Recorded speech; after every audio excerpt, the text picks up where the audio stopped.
Renovation Extension $450,000 to $1 million. Drewaire Constructions and the Mill Architecture and Design, Forrest. Old Canberra Reimagined is a heritage renovation project aimed at preserving and enhancing the original features of 3 Wilmot Crescent in Forrest, designed in 1936 by Malcolm Moir and Heather Sutherland.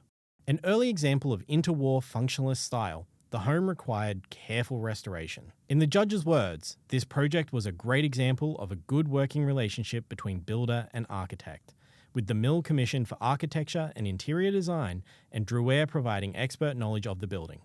By blending restoration with innovation, Old Canberra Reimagined ensures the historic home continues to stand as a testament to Canberra's architectural legacy. Congratulations, Drewaire Constructions and the Mill Design.